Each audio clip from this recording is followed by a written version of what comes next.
AoS, triple play. New episodes, I couldn't wait. Yeah, open your mind at the first gate. Press play, no need to debate. AoA, check me out. Look, clocked in, you can catch the hype. Golden Dawn, how we follow the light. Anime like life, married to it, my wife. What is going on, ladies and gentlemen, boys and girls, people of all ages? Welcome back to the AoA show. Gavin still has the music on. I hope I was loud enough to drown that out for you. That wasn't even it. He normally is always good with getting the audition off screen before the intro happens. And I was watching the screen and I saw it up and I'm like, oh, it's still on. I was like, oh, he's got a plan. And I was like, wait, this is Gavin. There's no way he even knows that that's still up there. And then I saw his face just like drown out. He was like, oh no. Dude, I literally was just caught, like, you know, when you're just kind of like daydreaming and you just kind of space out. And then I was like lowering the music and I'm looking at the file and I'm like, wait a minute, this isn't right. God. I'm watching it and I'm like, and any second now. I'm like, all right, we passed the benchmark. Here we go. And it's still up. All right. He definitely doesn't know it's up there. a little behind the scenes. Bro, fuck. Oh my God. I've been at work since fucking 4:30 in the morning. Give me a break. I'm dying. Oh, like a man. tomato. Dude, I'm like so lost. I'm like, what do I have to do? And I was just, I don't know. Anyway, welcome back to the show, ladies and gentlemen, the AoA show, that is the Apostles of Anime, and yours truly, your host, Ian, along with my boys, Isaiah. What's up? And Gavin. Yo! That's a broken phone. Oh, and my mic's not working. Yo. All right, we're good. Are you good? Okay. I can't hear, but we're fine. Bro, this is an episode already. Okay. Anyway, what are we here for today? What are we talking about? We are talking about The God of High School, episode 9. This one's called Curse/Cornered.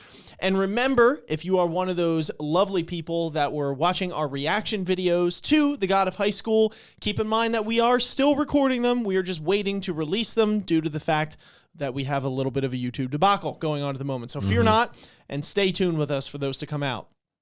Anyway, let's talk about this episode. But if you guys like the content today, Gavin just fucked my mic up. But if you like the content today, make sure you guys are liking, subscribing, hitting that notification bell, sharing it with your friends, and commenting your thoughts down below. You're just going rogue today. I wonder why I man. can't hear anything. Am I because I'm blocked or my headset? What is happening this dude. fucking episode, I don't dude? know. Can you imagine this? You know what's funny though? Much like this episode of God High School we're about to talk about, this fucking opening has been a fucking whirlwind of shit. I can only imagine this is the first episode that somebody just happens to come upon. I hope not. Like they're just surfing YouTube or Spotify or whatever, and they're like, "Oh, let me check these guys out." They're like, "What the fuck is this disaster of a show right now?" And to those of you who are in that boat, I promise you, it's not always like this, or at least not always like this for you to see. Maybe behind the scenes, but not always like this. Yeah. Anyway, as I was saying, do all that like, subscription shit. But anyway, let's get into the fucking episode right now because I don't want to kill any more time without us actually talking about this episode at this point. So, name of the game of this episode, utter confusion, chaos, hysteria. Nobody knows what the fuck is going on. You could say that just for this show in general, but this episode in particular really just had our minds spinning. There was just a lot of shit getting thrown. And not necessarily in a bad way or like us bashing it way. It was just like, maybe some more than others. But like, it was really like, oh, okay, oh, and we're here, and this chick's here, and now she has red eyes. Now she made out with Dawi. Like, what the fuck is happening right now? It was just wild. So we open up the episode with Taijin Mori and Jin Mori kind of hugging it out, grandfather, grandson, and we're getting a little flashback as to what the hell just happened to Taijin, and then we get Jin, or Mori rather, on his bicycle going probably roughly 80 miles an hour, I would say, if we wanted to keep it safe, to whatever location that was. And he's like, I promise I'm going to be back before this tournament. And we're like... I don't know. Like, it seems a little, I mean, whatever. We're not doubting you, Mori, but I don't know. I'm not seeing it. But so Mira and Dawi are then at the tournament, and Dawi's like, I can't find him. No one can find him. I don't know where the fuck he is. And then the one lady comes up and she's like, yeah, not to just like rain all over your parade here, but I'm going to. You have 5 minutes. If you're not at this match, you forfeit. And not only that, if you lose this match, you're fucked because Dawi's suspended. And, oh, by the way, if you win this match but too early, you're also fucked because you can't fight twice. I thought that was actually going to be the thing at first. I thought she was going to have to fight twice in his stead. And I think that would have been kind of insane because she would have had, you know what I mean? She just went through the absolute ringer. Like but, you know, she was kind of damned if you do, damned if you don't. So the name of the game for her was stall. Stall at any means necessary until Mori gets his shit together and gets back so he could carry on this second fight and obviously beat the shit out of whoever he's going up against because plot. So we meet the opponents that we have for them. And they are the creepy hooded guys. Yep. Yeah. So, and then Is their license name? yeah, basically. And I love how they even explain it. I think the Bomber Girls or whatever say like because of some random thing they got into this tournament or whatever. And it's like, we're really leaving any of this up to chance at this point. Like people could just summon a shark on the fly to eat people. There's like, I feel like we don't have like a great PR security thing like running with this tournament. And if we do, they all need to be fired because so many things have just gone haywire during this tournament. And everybody's like, let's keep going. And it's like, why? Because fuck it. So anyway, Mori shows up at this abandoned warehouse place where his grandfather supposedly is, and he's kind of creeping up to the door, and he opens it, and that's when he sees his grandfather sprawled out on the floor, you know, with chains all over him and all that kind of shit. And, you know, so obviously he's not happy about that, clearly. So, you know, he's like, I gotta fucking save him, right? So I think we get back into that in a minute, but we get really into the fight with Mira and her opponent, who reveals himself to not be your typical hooded cult guy. He is actually a very large man who is also a swimmer and and has a cone head as well. Nothing out of the ordinary. Yeah, that's pretty accurate description. He also wears his goggles into the fight as well. I can relate to that as a child. I wore my goggles all the time, in or out of the pool. They clearly gave you superpowers, but moving on. So I guess we, you know, like, Clearly had a sad childhood. No kidding. Says Gavin. Says Gavin.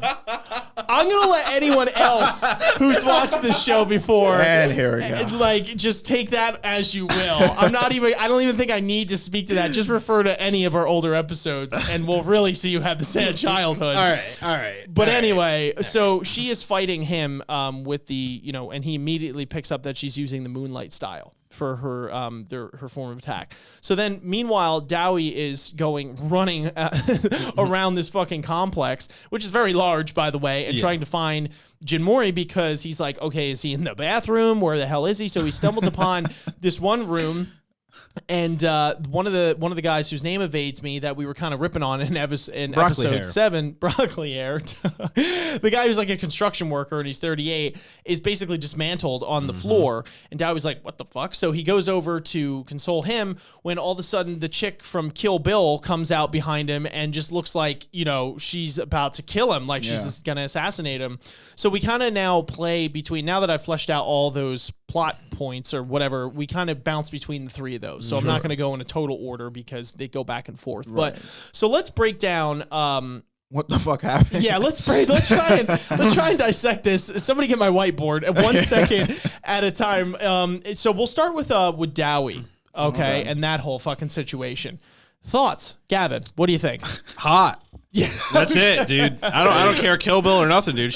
Definitely an emotion that was present during that scene. My thing is, it's funny, I guess, if Dawi's whole goal was he was looking for Mori, that like this nigga didn't even bother leaving the campus. I was thinking the same thing. He's like, I gotta find Mori. I'll check the bathroom. I'll check the kitchen. I'll check the hallway. It's like, nigga, go outside. He's clearly not here. Yeah, but what is he gonna do outside? Oh, let me check the parking lot. Let me check the subway. Like, where is he going? Let me go to the supermarket. Like, bro, what is he gonna do? Stand outside now? Like, where's Jin t-shirt? What I'm saying is, if Mori was in the building, just in the bathroom, how the fuck would he have not been able to make it to the tournament? That's like a hallway away. Dude, have you ever had to like make it to the bus in the morning and you just needed to take a shit and now you're in the toilet trying to bait the bus? I don't know. It's a human bodily function. I've never done You that. never know. All right. Well, I don't know. Maybe I don't know.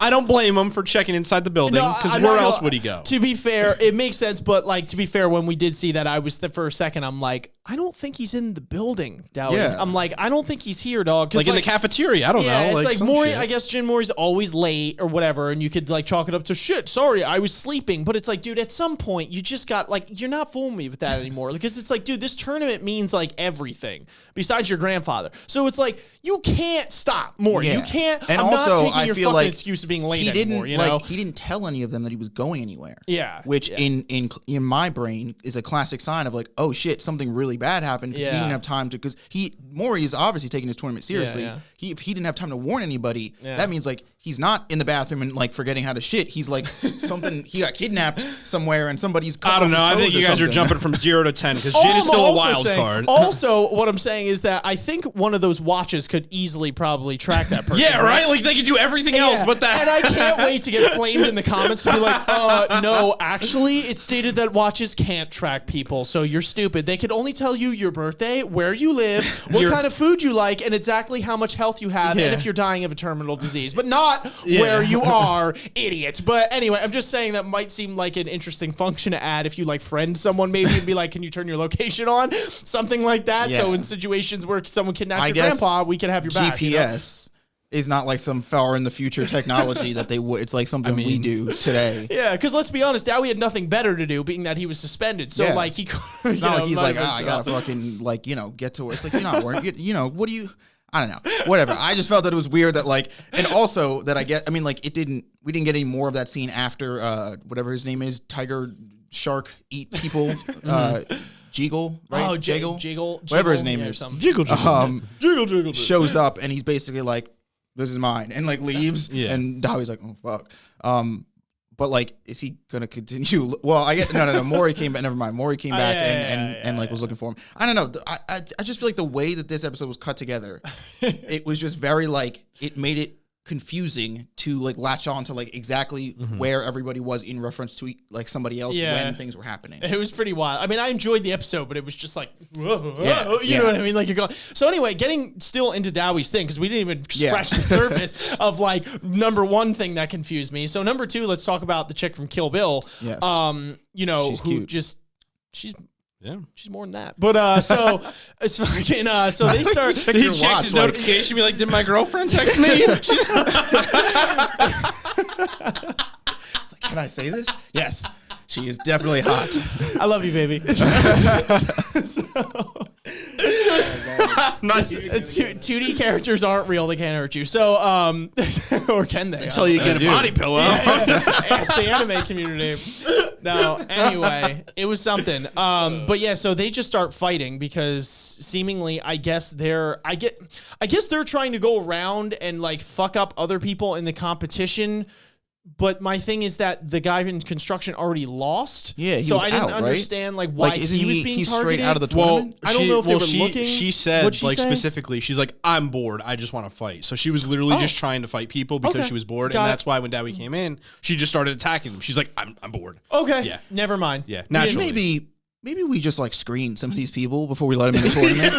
Because I don't know. Because my first thought was like, wow, that's crazy. Maybe we should lock our doors, man, then so people don't get in here. But it's like realistically, that shit could obviously break a lock on a door. That's not gonna help. But it's like, I don't know if it's safe to just have like bona fide killers or psychopaths running around this tournament, even when they're not fighting, and being like, you know what? I don't know. I'm not on stage yet, but I kind of want to whoop some ass anyway. It's like, but this nigga's in his dressing room. Leave him alone. Like, what? Why are you attacking him? I don't know. Yeah, literally in the male dressing room. Now that I think about it, that's what I'm saying. I'm pretty sure that was his. She did have some ulterior motives as well, as we see. She definitely was a fighter, but she was also a lover at the same time because I'm pretty sure she's just crazy, dude. Because Harley Quinn will straight do that kind of shit. You're right. But then also cut your and that's tongue why off. she loved him. She's like, you're strong. Like she's not a lover and a fighter. She's just crazy and horny. Exactly. That's really what it is. So also that character design, bro, where her lips are like. Yeah, like constantly fish lips. Yeah, dude.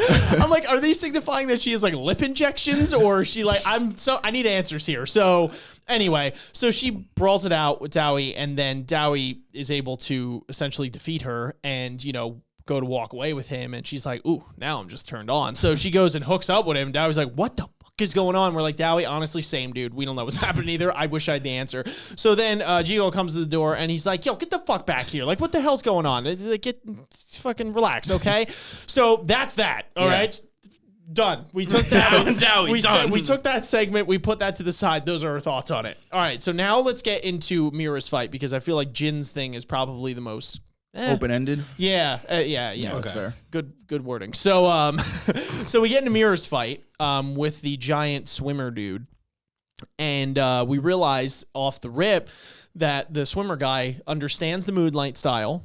And not only understands it, but then obtains her sword, her OG sword. Yeah. Oh, and not only that, has now had the Moonlight style basically like perfected, okay, in the sense that he is able to construct an actual blade. Now it's interesting because he didn't use Cheriok until the absolute end, and for reasons which we'll get into, because I feel like at that rate, Mira probably would have been out before she could even awaken her thing based off how this fight went in general, right? If that guy was like, oh, by the way, I have a giant squid behind me, like she just would have been fucked, like with everything else that was going on. So they're brawling, and we're like thinking this whole time, we're like, why the fuck does this guy know this style? Like some random swimmer dude know everything there is to know. We knew, or at least I picked up on the fact that him and his whole squad rolled up in the cult robes. So I'm like, all right, clearly they're from the cult. Like these aren't like, because that was the whole reference at the beginning where they're like 3 random people. It's like, nigga, they're not random. They're like the most non-random people that could be here. But like, so he rolls up and it's like, all right, he's part of the cult, and clearly he's on his cult shit, and that's why he can use the Moonlight sword and stuff. But it was like, what was his goal? I mean, it was obviously to fuck up Mira, but like, was it just straight kill Mira? Like, was it like he was trying to fuck up the tournament at, like, you know what I mean? Well, I think they're trying to obtain her too, because we do have a flash where he's saying this is the sword that could do something with God, and that, you know what I mean, and the person that's able to control this power. And we also, from episode 4, have the one guy that was from the cult who in the wedding, was saying, I need the sword, and they definitely want like it. her style, her technique, something's going on, and she's going to be important to it, and the Moonlight style itself. So it was just funny though, because with all that, we were like, this character just doesn't make sense at all, right? Because his voice actor, I'm like, it just doesn't match. Gavin said it, and then like the fact that he knows all this, and he's like some random swimmer dude, but he's in this cult. So it was interesting, and obviously we get that fleshed out later on, but we were thoroughly fucking confused off the rip from that.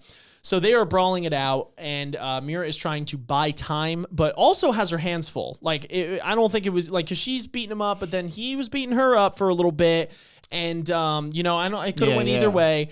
And so they're brawling it out, and then Mira is about to essentially get the worst of it, and then she has this beautiful anime moment. Which, Isaiah, how about you? You were the one to pick up on this anime moment. So how about you explain it to everyone for us? I mean, if you've seen it, literally any anime in the past 10 years, you could probably describe it yourself. She's about to get knocked out. Zenkai boost awaken moments. She ends up in a ocean or body of water, and is floating, and has this moment of self-reflection and self-identification, where she comes to terms with, I guess, the god, or god figure that ends up giving her Cheriok thing. I think it's the Moonlight. Maybe it's, I guess, like because that giant like monkey dude that we saw in that vision or whatever. I'm just assuming off of really nothing that's like the original either inventor or owner of the Moonlight sword style. I guess so. Yeah. I think that's who was talking to her too. Yeah. And so I think that's so he's talking to her and is like, oh, okay, you want this power, you need it. Like, clearly, if you have come this far, like, I think you have what it takes. And basically it helps her to awaken, which I guess is like, her Cheriok form. I don't know. They haven't said like if there's a name to the form. I think it's just, this is my borrowed power, right? Yeah. This is my Cheriok. Yeah. That's whatever that is called. She gets her Cheriok power and her form, and promptly starts whooping ass when this dude who pulls out his octopus thing a little too late, because now I wonder how that conversation went with the octopus. Like, that's the thing that's like weird, is if you're having this connection with people, how did the shark guy talk to the shark, or the one, whatever his name is? Like, I'm thinking it's like that these gods choose people based off their personality and if they're worthy of the power, right? So it's like, clearly that god is a swordsman, whether he's the creator of the Moonlight sword or whatever the style and technique, and he's like, okay, I think you're worthy, so I'm going to give my power to you. Whereas like the shark guy is probably some evil dick that swims around and eats people, because that's what sharks do. So he's like killing people. Like, you're a psycho. It's not like the sword guy would choose the guy Jiggle to carry. I know, it's just weird. Yeah, that's what I'm thinking. It's kind of like the Harry Potter, like the wand chooses you kind of deal. Yeah. I have to say though, I think Mira's Cheriok is probably my favorite one so far. For sure. Yeah, that one was badass. I love how she gets these giant like feathers on her head. Yeah, it reminds me of, and I don't know how many people have seen it. It's kind of a little thing that's blown up on the internet. Black Myth Wukong. It's a game that or a trailer for a game that recently got released, and that the game didn't get released, but the trailer did. It's by this small Chinese indie developers, and it follows the the journey of the West. To the West. I'm not sure. It's like the old folklore story that inspired Dragon Ball Z, to where Dragon Ball Z comes from. I didn't know that. And anyway, this small company, the small indie team, is making a video game based off of that story, and it follows this it follows Wukong, who's this monkey guy, and he runs around the staff and fucks people up. Yeah, the cheesiest fucking champion in League of Legends. But one of his like forms in the game literally looks like that. Like he's got these giant like feather things that like come on his head, and he's got this armor and his giant like fucking staff. And I saw that and I was like, oh, whoa, this is like fucking one for one almost. Man. It was dope. That's really cool. I loved her Cheriok. So she awakens it, and then like you said, he squid modes or whatever, but like just far too late. He tries to go sicko mode, and it's just too little, too late. Yeah, like she just sliced and diced him up. And winds up beating him at the, I guess last second in a sense, right? Because then she collapses, but then Mori is there. Now, obviously, we didn't talk about Mori's story yet, so this all connects. And, the reasoning as to why that guy knew the Moonlight style and everything like that. So let's go back. Let's backtrack here. So now let's go to Mori. So Mori finds his grandfather. Mm-hmm. And he goes up to him and he says, "Grandpa, wake up. Why are you not waking up? Wake up." And he's trying to, when you realize that it's not his grandfather. And you could probably tell by the fact that his head turned like an owl's did. You're like, shit, it's not him. So he turns and he's like, "Oh, that was fucking easy, right?" And Isaiah said something, made me laugh because he was like, you were saying something where you're like, if we have some sort of thing, could we at least get one other person? Yeah, I'm so tired of this thing where he's like, "Oh, I had no time to warn anybody. Like, I gotta just go save him. I can't let anybody know I'm here." And it's like, but that's how people die, my nigga. If you just hit up one of these motherfuckers on text or something on speed dial and be like, "Bro, I'm at this is the address. I'm at this warehouse," or "Bro, I can't just something." Everybody these protagonists always run off on their own to some abandoned warehouse in the middle of who knows where, and then get blown the fuck up. And it's like, "Oh, well, I didn't know this was gonna happen." It's like, but you didn't think though that this could happen. You're literally walking into a trap, 100%. There's no I'm tired, bro. I'm just tired of it. Just tired. I just want niggas to think. I'm sick and tired of being sick and tired, So anyway, Mori rolls up by himself. Grandfather's not his grandfather. He's actually a living bomb. And not just a small bomb either, where it's like, "Batman, get out of the room, quick." It's like, no, you're fucked. It doesn't matter. You're fucked bomb. To stay with that metaphor, it's the bomb that killed Robin that the Joker used. That shit blew up a whole warehouse. Yeah, dead ass. There was no way you were escaping. So, and I wish I could for a second be like, holy fuck, is he out? But we all know he's not. So he... obviously, because he's Jin Mori, takes the literal brunt of an explosion and doesn't even get his clothes ripped because fuck it. He does get a little blood on the lip because a little blood on the lip. Yeah, because he is made out of literal steel or whatever else is needed. Titanium, I would wager. He's Wolverine, I guess. Anyway, so and so are his clothes. So then he is laying down. And the one guy, starts walking away or whatever. He's like, we got him. And then, Jin Mori's awake. Surprise, surprise. And that guy's like, "Dude, you just need to stay dead already." So then we see that guy's ability, which is shadow clone jutsu, basically, or doppelgangers, essentially. And he makes a fuckload of them. And the brawl ensues. So Mori has his hands full and feet, quite literally, with all of these clones that just keep on relentlessly attacking him. It's something out of fucking World War Z. And he's holding his own, but there's only so long that you can keep this shit up if you don't have some sort of ability to either A, take out the user, or B, just wipe them all out simultaneously and then take out the user at that rate, right? So Mori has none of the above, being that he's just going straight fisticuffs, and eventually gets tackled to the ground, and that guy's steady on talking his shit.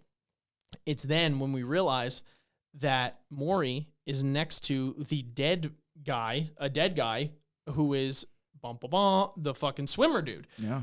And his teammates. Mm-hmm. So that's when it's explained that that guy says that like we're trying to sabotage this, you know what I mean? Like, so we just took them and killed them, and, you know, we replaced them with whatever because we're crazy cult people, which explains why the gentleman knew the Moonlight Sword technique, right? Because obviously this is a big thing in their cult, so it's kind of a standard thing, which makes me think. So I wonder if it's because of that guy's doppelganger ability that he can literally clone people that he kills. I don't know. Or if he's like, or if, for instance, the person Mira fought is another member of the cult that he disguised as said dude. I don't know. Yeah, it's very interesting. Yeah, that or there's another person in the cult who has that ability. Yeah, you know? and maybe like it could be another person. Yeah. Who knows? I don't know. A lot of weird, mysterious shit going on.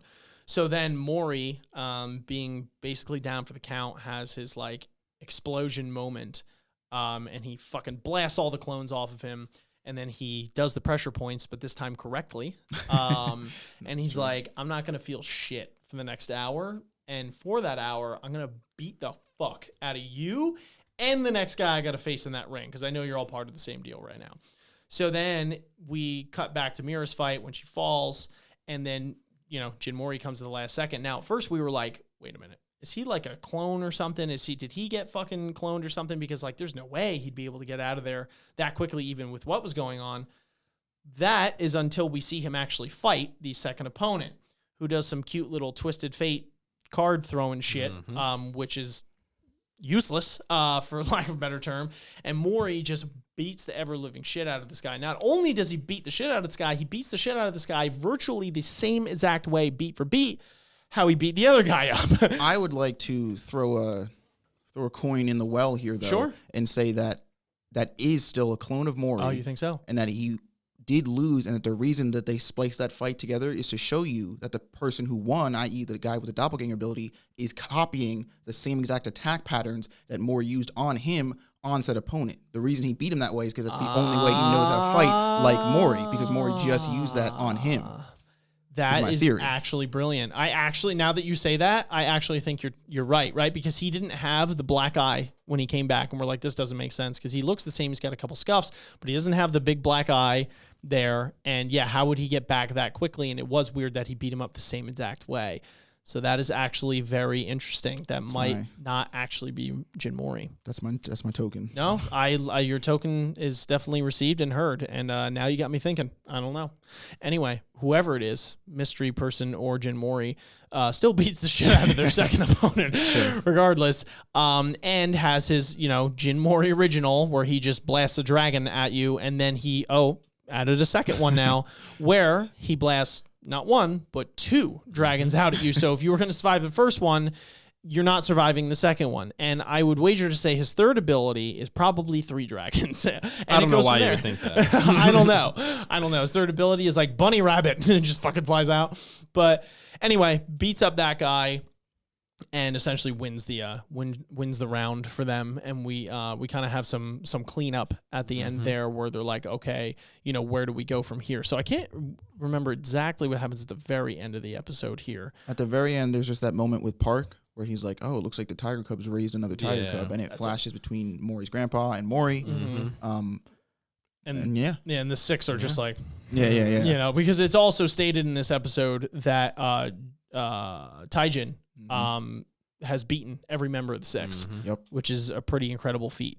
I would wager to say no one else has done it ever. I'm going to assume. And then we have this sick aesthetic shot at the end of when they're doing the comparison of Taijin and Mori. Where, I don't know. I love that shot. That was really cool. It made him look like actually very menacing, to be honest with you, which is cool. Like tigers. So yeah. So the cub is on the rise here. But anyway, Gavin, you have. So I guess I wonder if Taijin, how he feels about the directors now of the tournament, because obviously they make up the new 6, and if he fucked up the prior 6, I'm sure it might be the same 6.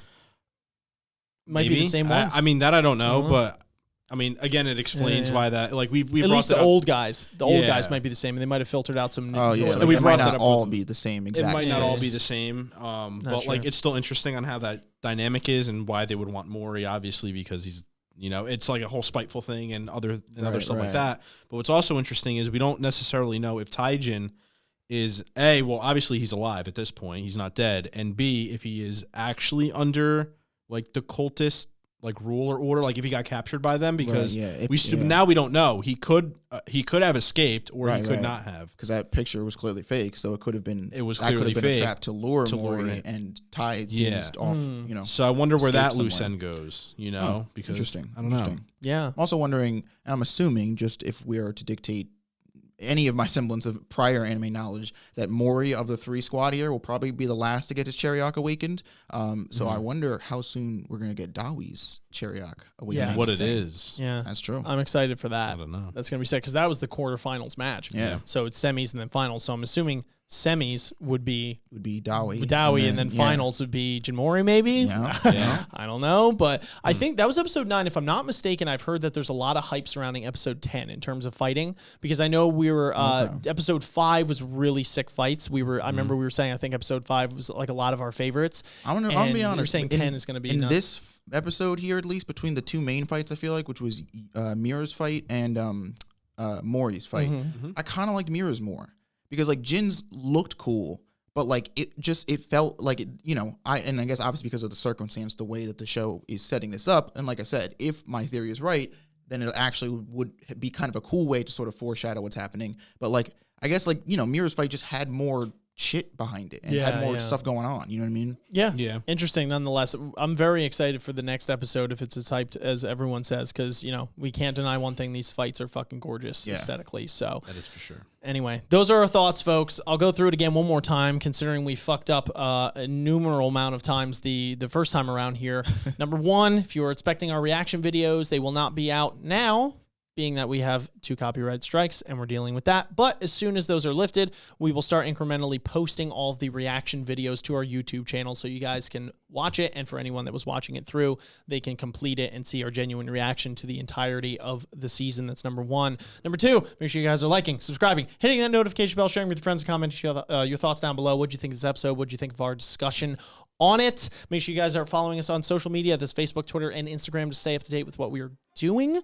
Make sure you hit us up on Patreon. That's patreon.com/AoA show. Hit us up on Discord. Join the community. That's also in the description, along with everything else. Did I miss anything? Audio only platforms. Make sure Spotify, iTunes, Google Play, etc. When you're driving, when you're washing your car, doing things with your car. And only your car. And only your car. If you're out of your car, don't watch it. Or if you just want to listen. So anyway, folks, that's everything. Thank you so much for hanging out with us today. Until next time, we will catch you on the flip. Peace. Later. Peace.